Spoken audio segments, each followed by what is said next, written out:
आप कहेंगे भगवान की भक्ति करने से, उसकी शरण में जाने से सुख मिलता है? कहां, जरूर मिलता है। क्यों मिलता है? एक दलील आपके सामने प्रस्तुत कर दूं। जो भगवान की शरण में चला गया, उसके नजदीक बैठ गया, तब समझो उसकी आत्मा का बल बढ़ गया। आत्मिक बल केवल भगवान की भक्ति से बढ़ता है। आत्मिक बल बादाम, छुआरे, मुनक्का, किशमिश ये खाने से नहीं बढ़ता। शारीरिक बल तो बढ़ जाएगा इनके खाने से, पर आत्मिक बल कब बढ़ेगा? ईश्वर की भक्ति से। कैसे बढ़ता है ये सुनो। एक बात याद आ गई। ईश्वर के भक्त कितने निडर और निर्भीक हो जाते हैं। एक बार बादशाह अकबर का दरबार लगा था। बादशाह अकबर का दरबार, और अकबर ने अपने दरबार में कवियों को एकत्रित किया। बड़े बड़े कवि बुलाए। कवि जब एकत्रित हो गए तो अकबर ने कहा एक समस्या की पूर्ति करो। कवि क्या करेंगे? समस्या की पूर्ति। अब ध्यान से सुनना। समस्या क्या है? समस्या थी करिए सब आस अकबर की। ये लाइन रख दी, करिए सब आस अकबर की। इस पर छंद बनाओ। तो जो कवि खड़ा होता था वो अपना छंद बना करके लाता, और अंत में क्या लाइन रखता था? करिए सब आस अकबर की। अकबर इनाम दे देता। बढ़िया छंद बना करके लाते और सुनाते थे, अकबर इनाम दे देता। सब कवियों को जब इनाम मिल गया तो उन कवियों में एक कवि बैठा था जिसका नाम था गंग कवि। वो भी बैठा हुआ था। अब गंग कवि का नंबर आया तो कवि सोच रहे थे गंग कवि ऊंचा साहित्यिक छंद बना करके सुनाएगा, ये तो ऊंचा कवि है और इनाम सबसे ज्यादा इसी को मिलेगी। परंतु बहनों और भाइयों, जब गंग कवि खड़ा हुआ तो गंग कवि को कवियों पर गुस्सा आ रही थी, क्रोध आ रहा था, जो अकबर की प्रशंसा के पुल बांध रहे थे। तो गंग कवि खड़ा हुआ तो उसने एक लाइन सुनाई, और क्या सुनाता है? अब के गुनिया दुनिया को भजे सर बांधे के पोटो अटबर की। चापलूसी करें हाँ में हाँ, जिन लाज नहीं कोल धब्बर की। कवि गंगा के एक आधार प्रभो, जो बातन माने जब्बर की। जिनका प्रभु पे विश्वास नहीं, वह कर लो आस अकबर की। जिनका प्रभु पे विश्वास नहीं, वह कर लो आस अकबर की। और कवि क्या कह रहे थे? करिए सब आस अकबर की। और गंग कवि क्या कहता? जिनका प्रभु पे विश्वास नहीं, वह कर लो आस अकबर की।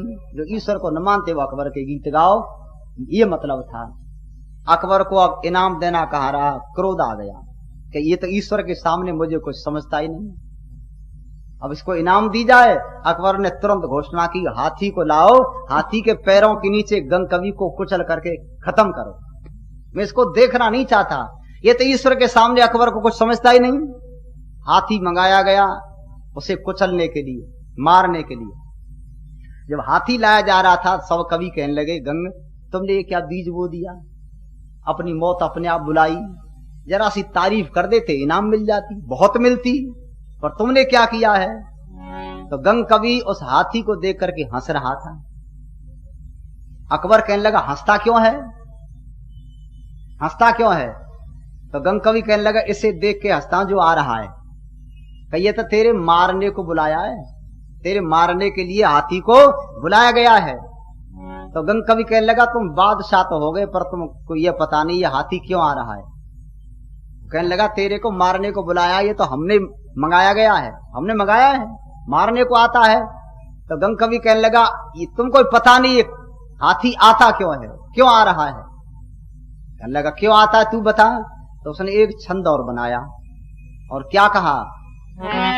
देवन को दरबार लगो, वहां पिंगल छंद बनाए की गायो, और काऊ पे अर्थ कियो न गयो, तब नारद ने ये प्रसंग चलायो। मृत्यु लोक में है एक गंग कवि, तब गंगा को नाम सभा में सुनायो, और चाहो भई परमेश्वर की, तब गंगा को लेने गणेश पठायो। ये तो लेने के लिए आ रहा है। ये क्या है? मृत्यु आ रही है, पर निर्भीक होकर के ईश्वर के गीत गा रहा है। कहते जिसके ईश्वर से जिसका प्रेम ईश्वर की शरण में चला जाए, उससे मेल हो जाए, उसकी आत्मा में बल बढ़ जाता है। वो बड़े बड़े लोगों से कभी डरता नहीं। ईश्वर की भक्ति आत्मा का बल बढ़ाती है। इसीलिए बहनों और भाइयों, उस प्यारे प्रभु की भक्ति में समय लगाओ, उसकी शरण में जाओ। और कहेंगे भगवान की शरण में जाने से मिलता क्या है? आज का आदमी तो लाभ चाहता है ना, भगवान की भक्ति करने से मिलता क्या है? एक बात मुझे याद और आ गई, मेरे गुरुजी बताया करते, एक किसी आदमी ने गरीबी में किसी धनवान आदमी से 100 रुपया ले लिए। 100 रुपये जरूरत है, 100 रुपया दे दो। संका लो, ले जाओ। 100 रुपया लेकर के बहनों और भाइयों गरीब आदमी अपने घर आया, काम चलाता रहा। भगवान की कृपा, धीरे धीरे वो धनवान हो गया, और जिसने दिए थे वो गरीब हो गया। ऐसा हो जाता है, धन किसी के पास सदैव नहीं रहता। ये जो गरीब व्यक्ति था धनवान हो गया और वो गरीब हो गया, तो वो व्यक्ति विचार करने लगा, मैंने एक आदमी को 100 रुपया दिए थे बहुत दिन पहले, अब मुझे जरूरत है, चलो उससे लेने के लिए चलूं। उसके पास आया, कहा भाई साहब तुमको 100 रुपया दिए थे, इतनी तो उसकी ब्याज हुई, इतने रुपए, कि मेरे पैसे वापस करो। अच्छा, ये किसी समय गरीब था, आज गरीब थोड़ा, अब तो धनवान हो गया। तो क्रोध में आकर के कहने लगा, तेरे जैसे मेरे यहाँ सैकड़ों आदमी रोजाना भोजन करते हैं, मैं तेरे से कब लेके आया 100 रुपया? तैने मेरे को कब दिए? और उसको फटकार दिया बेचारे। वो चला गया वापस, सोचने लगा जरूरत थी तब ले गया, आज धनवान हो गया। तो आंख दिखाता है, जब जब पैसे मांगने आता था तब ये देता नहीं था, उसको फटकार देता। वो आदमी परेशान होकर के राजा के पास गया और राजा से कहा, महाराज एक आदमी पर 100 रुपया आए, न तो ब्याज देता है न रुपए देता है, मेरे रुपए उससे दिलवा दो। तो देता क्यों नहीं? कहा अब धनवान हो गया है। तो राजा कहने लगा, तेरे पैसा वो ऐसे नहीं देगा। तो महाराज कैसे देगा? कल तू मेरे पास आ जाना। आ जाऊंगा महाराज। वो दूसरे दिन राजा के पास चला गया और राजा की शोभा यात्रा निकलनी थी। हाथी पर राजा बैठे और शोभा यात्रा निकलनी थी। तो राजा ने उस व्यक्ति से कहा, आओ हाथी पर मेरे पीछे बैठ जाओ। उसने अपने पीछे, राजा ने पीछे बिठा लिया। शोभा यात्रा निकल रही है, बाजे बज रहे। तो राजा ने उसके कान में कहा, जिस आदमी पे तेरे 100 रुपए है ना, जरा उसको देखते रहना, रास्ते में कहीं न कहीं मिलेगा जरूर, पर बोलना मत, बैठा रहना। आज बैठा रहूंगा। वो हाथी पर राजा के पीछे बैठा रहा। शोभा यात्रा निकली तो रास्ते में वो आदमी खड़ा था जिस पर 100 रुपया थे, जो आज धनवान हो गया था। उसने देखा ये व्यक्ति मेरे से पैसे मांगने आता, इससे मैं 100 रुपये लाया था, और जब जब आता तब मैं फटकार देता। इसके 100 रुपये बहुत दिन के हैं, दिए नहीं। ये तो राजा के पीछे हाथी पर बैठा, राजा का मित्र है। इसने राजा से शिकायत कर दी, कोल्हूम पिलवा देगा। मैं तो इसको फटकारता रहा, मुझे तो पता भी नहीं था राजा से इसकी दोस्ती है। बस जुलूस निकला, और जब वहां समाप्त हुआ तो राजा ने उससे कहा, वो आदमी दिखाई दिया तेरे को कहीं? तो महाराज रास्ते में खड़ा था, मुझे खूब देख रहा था। कहा पैसे मांगना मत उससे, तू अपने घर चला जा, जा तेरे पैसे मिल जाएंगे। वो वहां से उतर करके आया और अपने घर पे आया ही था, इतनी देर में देखा था वो आदमी 100 रुपया और उसकी ब्याज लेकर के बैठा दरवाजे पर। और क्या कहने लगा, भाई साहब तुम्हारे बहुत दिन हो गए, 100 रुपये लाया था, कितनी ब्याज हुई? ये अपने रुपए लो और ब्याज लो। तो वो क्या कहने लगा, मैं जब जब जाता था तब तुम फटकार देते, आज क्या हो गया जो तुम ब्याज और रुपए लेकर के दरवाजे पर अपने आप आ गए? तो क्या कहने लगा, मुझे पता नहीं था तेरी दोस्ती राजा से है। मुझे क्या पता था कि तेरी दोस्ती राजा से कहीं शिकायत कर देगा। शिकायत तो नहीं की, करने को अभी नहीं की, करूंगा। काम मत करना, ये ले अपने रुपए। 100 रुपया दे गया, ब्याज भी दे गया। कहने का मतलब राजा के पास बैठ गया तो आदमी की ताकत बढ़ गई। ऐसे ही कोई साधारण व्यक्ति आपके जिले के एमएलए महोदय के पास बैठ जाए तो लोग क्या कहेंगे, एमएलए से इसकी जान पहचान है, लड़ना मत, इसका कोई कुछ नहीं बिगाड़ेगा। और किसी की दोस्ती एमपी से हो जाए फिर तो ताकत और बढ़ गई, और मुख्यमंत्री से हो जाए तब अब तो भगवान ही जाने। और किसी की दोस्ती प्रधानमंत्री से हो जाए फिर तो ठिकाना क्या है, फिर आदमी को आदमी ना समझे। यहाँ के राजाओं से, मंत्रियों से जिसकी मित्रता हो जाए उसकी ताकत बढ़ जाती है, और जिसकी मित्रता राजाओं के राजा उस प्यारे प्रभु से हो जाती है, कितनी ताकत बढ़ती होगी। तो महर्षि दयानंद जी महाराज कहते हैं ईश्वर की भक्ति से आत्मा में बल बढ़ता है। ऐ लोगो, उस भगवान को भूलो मत। हो सकता और चीज आपको न मिले, पर आत्मा का बल तो जरूर मिलेगा। इसलिए कहते हैं भगवान क्या कर रहा है, वो कहते हैं जलवायु भगवान दे रहा है। हम जल को पीते हैं, पानी की कमी है, वर्षा हो जाए सबके खेतों को भर देगा और एक पैसा लगेगा नहीं, परंतु ये मनुष्य थोड़ी देर तक याद करेगा, फिर भगवान का नाम ना ले।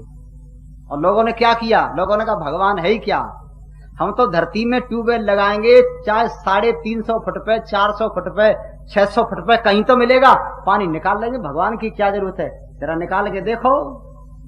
अब सब जो है परेशान। मेरे कहने का मतलब बहनों और भाइयों, भगवान बहुत बड़ा दयालु है, उसकी सरकार में रिश्वत नहीं चलती है, वो सबको समय समय पर दे रहा है। मनुष्य ले रहा है, भगवान का नाम नहीं लेता। एक आखिरी लाइन सुन लो, स्वामी जी महाराज आ गए, उनका प्रवचन सुनेंगे। सूर्य चंद्र तारों का जाने कहाँ बिजली घर बना हुआ, सूर्य चंद्र तारों का जाने कहाँ बिजली घर बना हुआ, पल भर को नहीं धोखा देते कहाँ कनेक्शन जुड़ा हुआ, पल भर को नहीं धोखा देते कहाँ कनेक्शन जुड़ा हुआ, खंबा और कोई तार नहीं, खड़ी कहीं दीवार नहीं, ऐसे शिल्पकार का करता है नरदेव विचार नहीं, परम पिता से प्यार नहीं, शुद्ध रहे व्यवहार नहीं, इसीलिए तो आज देख लो सुखी कोई परिवार नहीं, परम पिता से प्यार नहीं, शुद्ध रहे व्यवहार नहीं, इसीलिए तो आज देख लो सुखी कोई परिवार नहीं, परम पिता से प्यार। आखिरी लाइन, सूर्य चंद्र तारों का जाने कहाँ बिजली घर बना हुआ। हमारे घरों में जितने बल्ब जलते हैं ना, सवेरे सूरज निकला तो क्या करते, अब इनको बुझा दो, बंद कर दो, क्यों, अब बिना पैसे का बल्ब जल गया, इनका किराया देना पड़ेगा, अब बिना पैसे का जल रहा है, और एक ही बल्ब है, पता नहीं कितने वाट का है, ये सूरज जाने कितने वाट का है, अकेला सारे देश में लोगों के घरों के अंदर तक उजाला कर रहा है। मनुष्य उजाले को प्राप्त करता है पर भगवान के गीत नहीं गाता। अच्छा अचंबा है, ये बिजली भगवान की धोखा देती नहीं, ये सब बल्ब धोखा दे जाते ना, दिन में दे जाए, रात्रि में दे जाए, पर ये कभी आज तक जब से बने हैं तब से आज तक एक पल का अंतर नहीं आया, धोखा नहीं देते। ये धोखा दे जाए, बिना पैसे का बल्ब सब काम में लें, पर गीत नहीं गावे, किसके गीत गावेंगे। अटल बिहारी वाजपेयी जी ये कह दें 1 महीने तक बिजली फ्री, सब चाहे आप ट्यूबवेल चलाओ, पंखा चलाओ, कूलर, हीटर, जो भी है, 1 महीना तक कोई पैसा नहीं लिया जाएगा, सारे देश के लोगों के लिए बिजली फ्री। तो क्या कहेंगे, हे भगवान, ऐसा प्रधानमंत्री तो नेहरू से अब तक कोई नहीं आया है जो 1 महीना बिजली फ्री, चाहे कुछ भी हो जाए इसी को बनाएंगे। इसके गीत गा सकते हैं जो 1 महीना बिजली फ्री दे दे, पर भगवान के गीत, इससे बड़ा अभागा कौन होगा। कहते हैं लोग उस भगवान को याद करो, उसको भूल जाना सारे दुखों का कारण है, उसको भूल जाना ही। सब लोग दुखी हो गए, हर परिवार दुखी है, हर जो है हर इंसान दुखी है, देश दुखी, सारे संसार के लोग दुखी हैं, भगवान को भूल गए। भगवान याद आता तो है पर कभी कभी आता है, सुख में तो आदमी भूल जाता है। कब याद करे, जब सर पे मुसीबत आती है। 2 लाइन सुनो बस, जब सर पे मुसीबत आती है तब कहता है प्रभु कष्ट हरो, और जब आनंद से दिन कटते हैं तब कुएं में भगवान परो। ये मनुष्य की आदत हो गई है, सुख में सुमरन ना किया, दुख में किया याद, सुख में सुमरन ना किया, दुख में किया याद, कबीरा ऐसे भक्त की कौन सुने फरियाद। ये तो स्वार्थी आदमी हो गया है। इसलिए बहनों और भाइयों, सुख चाहते हो तो ईश्वर को मत भूलो, उसको सुबह शाम बैठ करके अवश्य याद करो। वो हमारे लिए दे रहा है, सब कुछ दे रहा है। तुम गाली दो तब भी दे रहा है, और स्तुति करो तब भी दे रहा है। वो तुमसे दूर नहीं, पर हम भी उससे दूर होते चले जा रहे हैं। दूर होने का मतलब क्या है? हम अज्ञान में कहते हैं अज्ञानियों के से तो दूर है और ज्ञानियों के पास। उसको समझो। ये थोड़ा सा कार्यक्रम रखा, बड़ी शांति से सुना है, फिर आपकी सेवा की जाएगी। ओम शम।